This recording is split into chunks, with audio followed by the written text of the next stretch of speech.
Hello everyone, welcome to Ken Studies. आज है 28 सितंबर। Start करते हैं आज के एमसीक्यू क्वेश्चंस।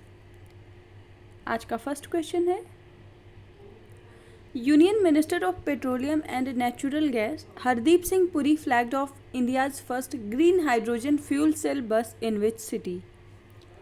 आपसे पूछा जा रहा है, केंद्रीय पेट्रोलियम और प्राकृतिक गैस मंत्री हरदीप सिंह पुरी ने किस शहर में भारत की पहली हरित हाइड्रोजन ईंधन सेल बस को हरी झंडी दिखाई है। आपके ऑप्शंस हैं चेन्नई, नोएडा, न्यू दिल्ली या फिर बेंगलुरु। और इस क्वेश्चन में आपका करेक्ट ऑप्शन हो जाएगा ऑप्शन सी। इसको हरी झंडी दिखाई गई है नई दिल्ली में। सो यहाँ आप देख सकते हैं, Hardeep Singh Puri union minister of petroleum and natural gas, इसके साथ ही housing and urban affairs has flagged off India's first green hydrogen fuel cell bus in Delhi, and this project is the first ever initiative in India to dispense green hydrogen at 350 bar to operate fuel cell buses। तो आप ध्यान रखेंगे, पहली green hydrogen fuel cell बस का जो अनावरण किया गया है वो नई दिल्ली में किया गया है। बढ़ते हैं नेक्स्ट क्वेश्चन की ओर। When do we celebrate World Environmental Health Day? आपसे पूछा जा रहा है, हम सभी विश्व पर्यावरण स्वास्थ्य दिवस कब मनाते हैं। आपके ऑप्शंस हैं 25 सितंबर, 26 सितंबर, 7 सितंबर या 28 सितंबर। सी ऑप्शन में यहाँ पे आप लोग 27 सितंबर कर लीजिएगा।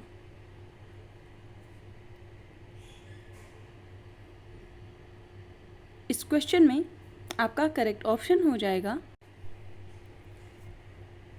Option B. World Environmental Health Day हम सेलिब्रेट करते हैं 26 सितंबर को। सो यहाँ देख सकते हैं, World Environmental Health Day is observed annually on September 26 to raise awareness about the impact of environmental factors on human health. The International Federation of Environmental Health in 2011 announced World Environmental Health Day to be celebrated every year on 26 September। तो international federation of world environmental जो health है उसने announce किया कि 26 सितंबर को world Environmental Health day celebrate किया जाएगा। और ये कब उसने कहा, 2011 में। इस वर्ष की थीम है global environmental public health standing up to protect everyone's health each and every day. इसके साथ ही आपको कमेंट करके बताना है वर्ल्ड इन्वायरमेंट डे की 2023 की थीम क्या है। बढ़ते हैं नेक्स्ट क्वेश्चन की ओर।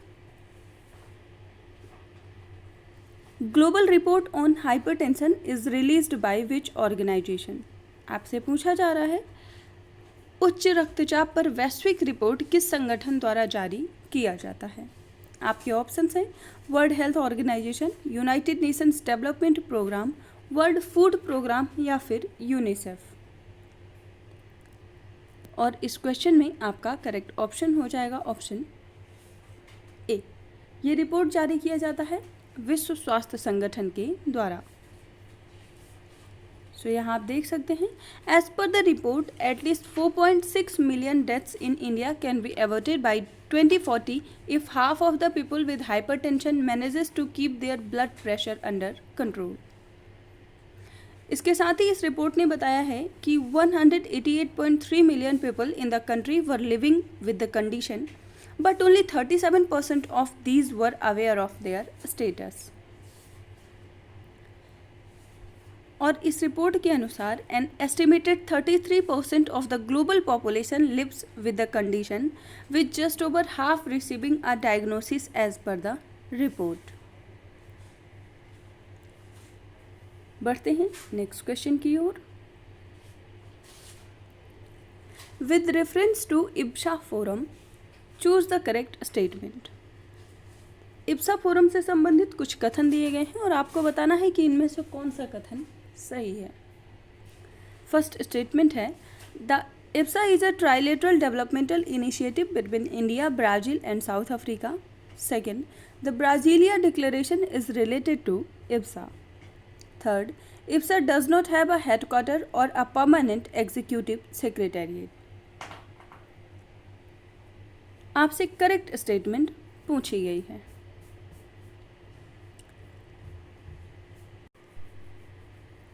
और इस क्वेश्चन में आपका करेक्ट ऑप्शन हो जाएगा ऑप्शन ए। यहाँ पर आपके तीनों ही स्टेटमेंट सही हैं। यहाँ आप देख सकते हैं, IPSA is a trilateral developmental initiative between India, Brazil and South Africa to promote South-South cooperation and exchange. The grouping was formalized and named IPSA Dialogue Forum when the foreign ministers of the three countries met in Brasilia on 6th June 2003 and issued the Brasilia Declaration. बढ़ते हैं next question की ओर। South south knowledge sharing series conference organised by which of the following. आपसे पूछा जा रहा है, दक्षिण दक्षिण ज्ञान साझाकरण श्रृंखला सम्मेलन निम्नलिखित में से किसके द्वारा आयोजित की गई है। आपके ऑप्शंस हैं United Nations, world bank, Asian development bank या फिर नीति आयोग। और इस क्वेश्चन में आपका करेक्ट ऑप्शन हो जाएगा ऑप्शन बी। इसको आयोजित किया है विश्व बैंक ने।